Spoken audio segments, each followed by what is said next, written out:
It's just one of those songs that gets stuck in your head. Driving that train, high on cocaine. Casey Jones, you better watch your speed. Casey Jones by the Grateful Dead, with music written by Jerry Garcia and lyrics by Robert Hunter, is one of the band's more popular songs for good reason. A favorite among Dead fans and casual listeners alike, this story song with a super catchy melody has a history that goes back to early 1900s Americana, to a real-life folk hero whose heroic act inspired a ballad and then a vaudeville act, and was further immortalized when Robert Hunter scribbled that first line on a piece of paper and stuck it in his pocket, ultimately becoming the album closer on the Workingman's Dead album, released in 1970. As with all things Grateful Dead, there's a story there. So let's get into it in this episode of Behind the Song. And if you like this episode, give us a like at the end and don't forget to hit that subscribe button. Casey Jones was a real-life train engineer, born John Luther Jones in Mississippi in 1864. His family moved to Casey, Kentucky when he was a boy, and the name of the town became his lifelong nickname. He became a skilled, dependable locomotive engineer for the Illinois Central Railroad and was known for being very punctual with his arrival times. On the fateful night of April 30th, 1900, he had taken over for another engineer who was out that day, basically working a double with very little sleep.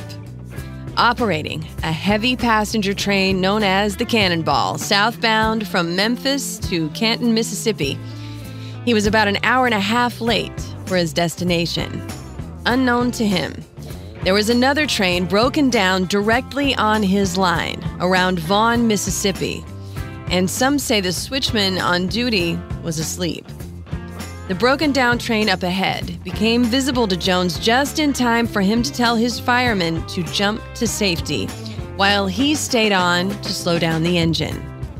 His train did collide with the stopped train, but all of his passengers made it out alive. It was Casey Jones who died in the crash, the sole fatality, in effect, giving his life to save his men and those passengers on board.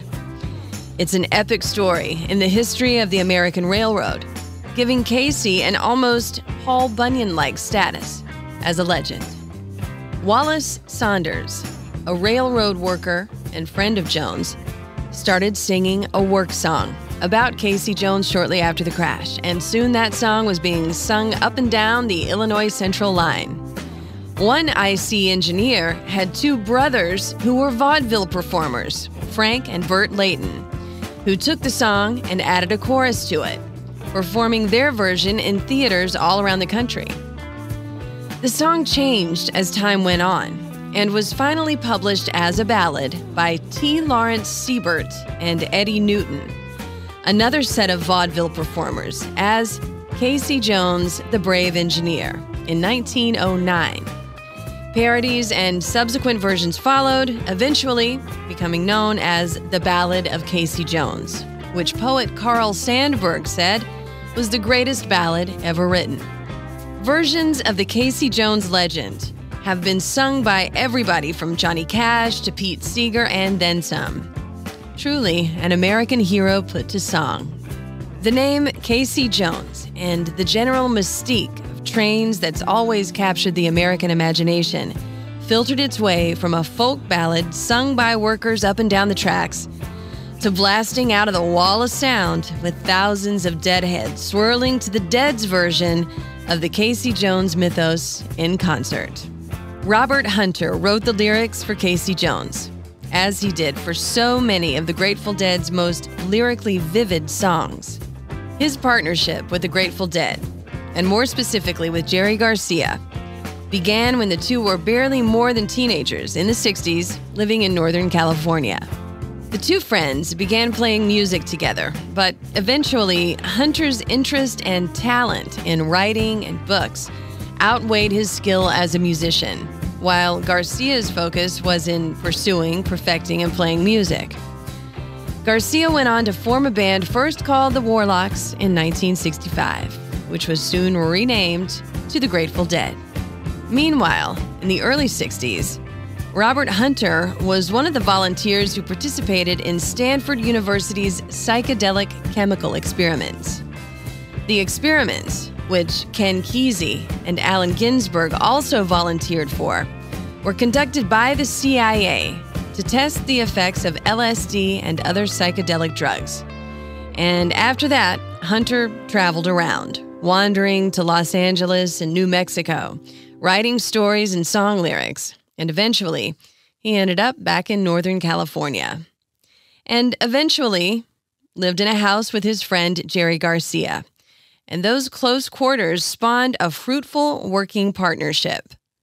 The two collaborated on songs in the same way that Bernie Taupin and Elton John worked together. Hunter wrote the lyrics, and Garcia wrote the music. That collaboration led to Hunter being asked to become a full-fledged member of the Grateful Dead as their lyricist. And he and Jerry Garcia wrote songs together for over 25 years. It was an incredible friendship that yielded some of the Dead's most enduring work, including Casey Jones. Hunter says the opening line came to him out of the blue, and he wrote it down quickly and then put it in his pocket, not knowing what he would do with it at the time. When he realized that it was a song he was carrying around, he finished the lyrics. And the song starts with the chorus like this. Driving that train, high on cocaine. Casey Jones, you better watch your speed. Trouble ahead, trouble behind. And you know that notion just crossed my mind.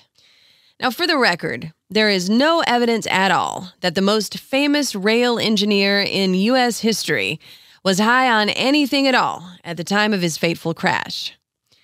It is interesting that the term Jones in the language of addiction speaks to the constant craving for a drug, a tongue-in-cheek coincidence that fit well within the context of the Dead's Casey Jones, considering the well-documented chemically enhanced lifestyle of Garcia, Hunter, and the Dead, with their roots in Ken Kesey's pranksters and the Beat Poets, and their experimentation with mind-altering substances.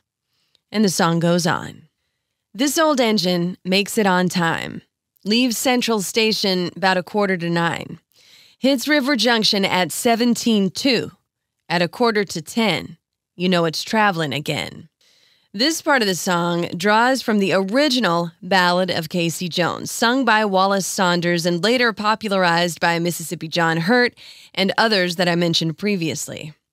From that original version, a chronicle of what happened to the real Casey Jones goes, left Memphis 9:15, Vaughn, Mississippi right on time.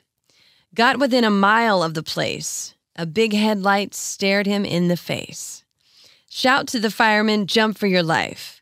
Give my love to my children, say goodbye to my wife. Casey said just before he died, there's a lot more railroads that I'd like to ride. The Dead's version borrows from this accounting in the original ballad. There's a cautionary tale against pushing the use of cocaine and other drugs too far, based on the imagery of the locomotive crash that became a legend. In the Dead's version, the chorus repeats and then it's on to the next verse. Trouble ahead, the lady in red. Take my advice, you'd be better off dead. Switchman sleeping, train 102 is on the wrong track and headed for you. Conventional wisdom here is that the lady in red is the barbiturate Seconal, known as a red or a red devil. It was a sleep medication that was used to counter the effects of stimulant drugs, popular at the time Hunter wrote these lyrics. The reference to the switchman sleeping on the job is part of the original storyline, but the mention of the 102 train, like the cocaine reference throughout the song and the lady in red, is Robert Hunter's poetic license at work for the Dead's version. The chorus repeats again, and then the song goes on. Trouble with you is the trouble with me. Got two good eyes, but we still don't see. Come round the bend, you know it's the end. The fireman screams and the engine just gleams. This part of the song borrows from the real incident, too, in which Casey Jones was going too fast to make up for lost time and was unable to stop his train from colliding with the one stopped on the tracks ahead of him. Through Hunter's filter, in the lyrics of the Dead's version, it becomes a parallel to living too fast to avoid a crash, perfectly lining up with historical fact from the legendary folk tale. It's genius, really. And the chorus repeats with the last line, "And you know that notion just crossed my mind," repeated at the very end of the song. At some concerts, Jerry Garcia changed this last line to sing, "And you know that notion just cost my mind," referring to the downside of using cocaine, being unable to stop something bad once you start. In an interview with Charles Reich and Jan Wenner, published by Rolling Stone, called Garcia, A Signpost to a New Space, Jerry Garcia was asked about the song and whether he ever got tired of it. In his response, he said that it's a pretty good musical picture of what cocaine is like. A little bit evil, hard-edged, and also that sing-songy thing, because that's what it is, a sing-songy thing, a little melody that just gets stuck in your head. The Grateful Dead would sometimes include the original ballad in their concerts and played their version heavily in concert from 1969 to 1974.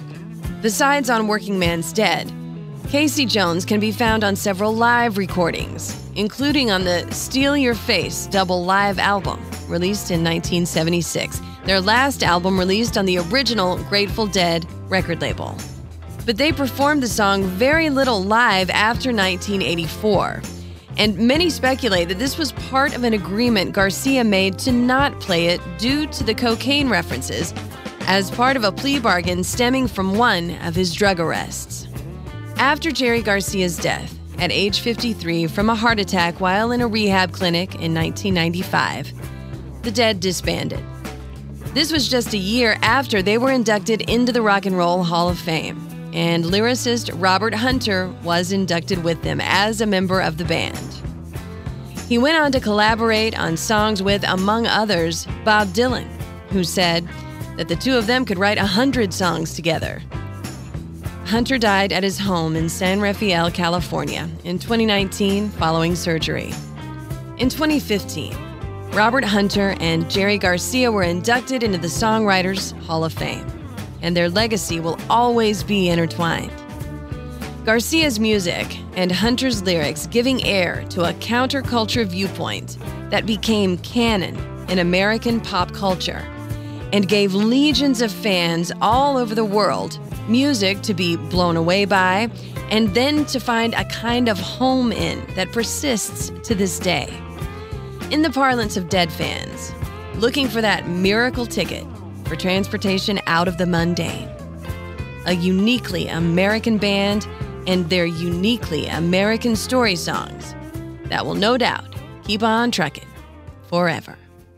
I'm Janda, and this has been Behind the Song. Special thanks as always to Christian Lane for the music you hear on these podcast episodes. If you like it, don't forget to hit subscribe, and you can check us out on TikTok too. Find me on the air weekdays from 9 to 2 Central in Chicago at 97.1 FM The Drive, Chicago's classic rock, and at WDRV.com. On the way, much more classic rock and roll.